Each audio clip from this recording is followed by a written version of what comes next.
எஜமானன் நீங்க தானே, என் எஜமானன் நீங்க தானே, எஜமானன் நீங்க தானே, என் எஜமானன் நீங்க தானே.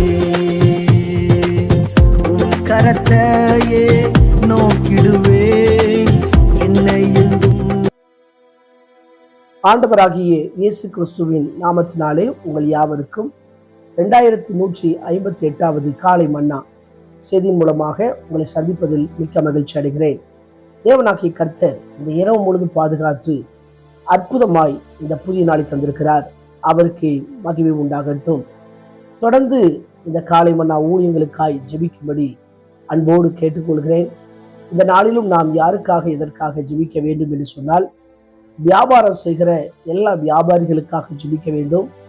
அவர்கள் செய்கிற வியாபாரம் அநேக ஆசீர்வாதங்களை உண்டு பண்ணும்படியாக, வியாபாரத்தில் காணப்படுகிற ஏற்ற தாழ்வுகள் மாறும்படியாக, கடன் பிரச்சனை மாறும்படியாக ஜெபிப்போம்.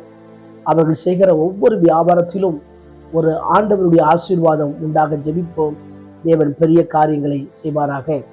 இந்த காலை மன்னா ஆதாரத்துக்காக எடுத்துக்கொண்ட வேத வசனம் யாத்திராகமத்தின் புஸ்தகம் 4ஆம் அதிகாரம் 10வது வசனம்.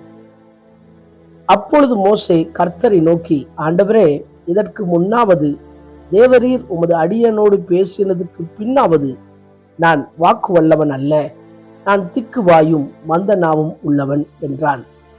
எனக்கு பிரியமான கர்த்தருடைய பிள்ளைகளே, அன்பார்ந்த தேவ ஊழியர்களே, அருமையான நண்பர்களே, மோசையை தேவன் தன்னுடைய ஊழியத்துக்காக அழைக்கிறார். பார்வோன்ட்ட பேச வேண்டும்.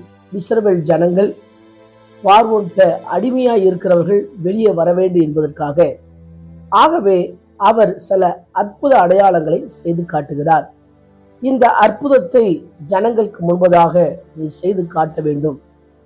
கோலை கீழே போட்டா அது பாம்பா மாறும், அதை பிடித்தால் அது கோலாய் மாறும் என்ற அற்புதங்களை செய்து காமிக்கிறார். இப்படி ஆனால் இந்த மோசே சாக்கு போக்கு சொல்கிறார். நான் திக்குவாயும் மந்த நாவும் உள்ளவன், நான் சரியாய் பேச முடியாது என்று சொல்கிறான். ஆண்டவர் அழைத்த பொழுது சரி என்று வருகிறேன் என்று சொல்லணும். ஆனா அவன் தன்னுடைய பலவீனத்தை ஒத்துக்கொள்கிறான். சில நேரங்கள்ல ஆண்டவர் சிலரை ஊழியத்துக்கு அழைப்பார். நீங்க ரட்சிக்கப்பட்டிருக்கலாம், சபைக்கு சென்று கொண்டிருக்கலாம், உங்க சபையோடு இணைந்து ஊழியம் செய்யலாம். உங்கள் போதகர் சில நேரத்துல சில ஊழியங்களை உங்க கையில கொடுப்பாங்க. ஆனா அது உங்களுக்கு தெரியாதுதான். ஆனால் நீங்கள் ஆண்டவரை நம்பி உங்க போதகருடைய ஆலோசனை கேட்டு செய்யும் போது கர்த்தர் உங்களை பயன்படுத்துவார். ஆனால் இந்த மோசே அவர் தன்னுடைய பலவீனத்தை, தன்னுடைய சோம்பேறித்தனத்தை என்னால் முடியாது என்று சொல்லும்போது ஆண்டவர் அவனுக்கு வாயாய் ஆரோனை கொடுக்கிறார். அவனை காணும் போது உன் உள்ள மகிழும் அப்படிங்கிறார். இதை பார்த்து கொண்டிருக்கிற அன்பான கர்த்தருடைய பிள்ளைகளே, உங்க மேல ஆண்டவர் பெரிய திட்டம் வச்சிருக்கிறார். சில நேரத்துல கர்த்தர் உங்களை வச்சுதான் செய்வார்.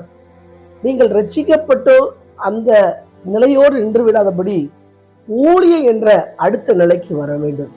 ஊழியம் என்றால் எங்கேயும் போய் செய்யலாம், தனித்து செய்யலாம், அப்படி அல்ல. நீங்கள் அங்க வைக்கிற திருச்சபையோடு, திருச்சபை ஊழியரோடு இணைந்து அவர் செய்ய சொல்லுகிற ஊழியத்தை செய்யும் போதுதான் ஆண்டவர் உங்க மேல இருக்கிற திட்டத்தை நிறைவேற்றுகிறார். இன்றைக்கு அநேகருக்கு ஊழியர் செய்ய வாய்ப்பு கொடுக்கும்போது சிலர் அல்லல் தட்டுகிறார்கள். அவர்கள் தங்களுடைய திறமைகளை புதைத்து வைக்கிறார்கள். ஆண்டவர் எல்லாருக்கும் திறமைகளையும் தாளந்துகளையும் எல்லாவற்றையும் கர்த்தர் கொடுத்திருக்கிறார். யாரையுமே கர்த்தர் திறமை இல்லாமல் அவர் அழைக்கவில்லை. எனவே ஆண்டவர் உங்க மேல இருக்கிற திட்டத்துக்கும் தீர்மானத்துக்கும் நீங்கள் 100% அர்ப்பணிப்பீர்கள் என்று சொன்னால் நிச்சயமாய் கர்த்தர் உங்களை சாதாரண நிலையில் இருந்து அசாதாரண நிலைக்கு கொண்டு வருவார். இன்னைக்கு அநேக மனிதர்கள் எடுத்துக்கொண்டா அவங்க ஞாயிற்றுக்கிழமை ஆராதனையோடு நிப்பாட்டுறாங்க. அதுக்கு பிறகு நான் ரொம்ப ஆசீர்வாதமா இருக்கணுங்க. நல்லதுதான். ஆனால் ஆண்டவருக்கு நீங்கள் பிரயோஜனமா இருக்க வேண்டும். அதுதான் தேவன் உங்க மேல வச்சிருக்கிற திட்டம். ஒருவேளை உங்களுக்கு அந்த அழைப்பை விட்டுட்டு என்னால் முடியாது அப்படி சொல்லி ஏதோ ஒரு சாக்கு போக்கு சொல்லி எஸ்கேப் ஆகலாம். நீங்கள் ஆண்டவருக்கு பயன்படாத பட்சத்துல வாழ்க்கையில அனைத்து காரியங்களும் தோல்வி காணப்படும். ஒரு சமாதானம் இருக்காது. சில நேரங்கள்ல சில விசுவாச மக்கள் பொறுப்புகளை அல்லல் தட்டி அவர்கள் அற்பமா எண்ணி போவார்கள். அப்படிப்பட்டவர்களுடைய வாழ்க்கையில அந்த பரலோக கானானை இழந்து போவார்கள்.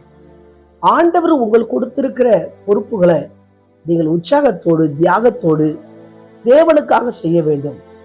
நம்மை முன்னணியில் சிலர் வீழ்ந்து போனவர்களை பார்க்க கூடாது.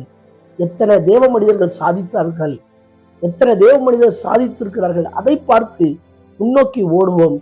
சாக்கு போக்கு சொல்லாதீங்க. ஆண்டவருக்காக பயன்படுங்க. சின்ன ஊழியம் செஞ்சாலும் கர்த்தர் உங்க மேல ஒரு திட்டம் வச்சிருக்கிறார். அந்த திட்டத்துக்கு நிலை செல்லுவோம். தேவன் உங்களை ஆசீர்வதிப்பாராக. கண்களை மூடி ஜெபிக்கலாம். எங்களை நேசிக்கிற நல்ல தகப்பனே, இந்த வேலைக்காக ஜெபிக்கிறேன். ஆண்டவரே, மோசையின் மேல பெரிய திட்டம் வைத்திருந்தேன். ஆனால் ஆண்டவரே, இந்த திட்டத்தை நீர்தான் நிறைவேற்ற என்று அழைத்த பொழுது அவன் சாக்கு போக்கு சொன்னான். ஆண்டவரே, இன்றைக்கும் ஆண்டவரே, பலர் தங்களுடைய ஊழியத்தை, தங்களுக்கு கிடைக்கின்ற ஊழிய வாய்ப்பை அல்லல் தட்டிவிட்டு சாக்கு போக்கு சொல்றாங்க. ஆண்டவரே, அதன் நிலைமையெல்லாம் மாறட்டும். ஒவ்வொருவர் மேல இருக்கிற திட்டங்கள், தீர்க்க தரிசன வார்த்தைகள், அழைப்பு, அபிஷேகம், திறமை வெளிப்பட்டு ஜெபிக்கிறேன். எங்க தேசத்துல இன்னும் அநேக மக்களுக்கு இவங்களுடைய ஊழியம் தேவை. ஆண்டவரே, கர்த்தர் இவர்களை பயன்படுத்துவீராக. பிறந்த நாள், திருமண நாள் நினைவு கூறுகிற ஒவ்வொருவரையும் ஆசீர்வதிங்க. அவங்க வாழ்க்கையில மறக்க முடியாத அற்புதங்களை இந்த நாளில் செய்வீராக. இயேசுவின் மூலம் ஜெபங்கள் ஜீவனுள்ள நல்ல பிதாவே, ஆமென். ஆண்டு சுத்தமானால் மீண்டும் நாளை காலை புதிய காலை மன்னா செய்தி மொழியை சந்திக்கிறேன். அதுவரை தேவ கிருபை தாங்குவதாக. மாரநாதா, இயேசு வருகிறார். ஆயத்தமாகவும் மனிதரை ஆயத்தப்படுத்துவோம். ஆமென். அல்லேலூயா. Praise the Lord. உங்களின் சேவை செய்வே எந்த சூழ்நிலையிலும்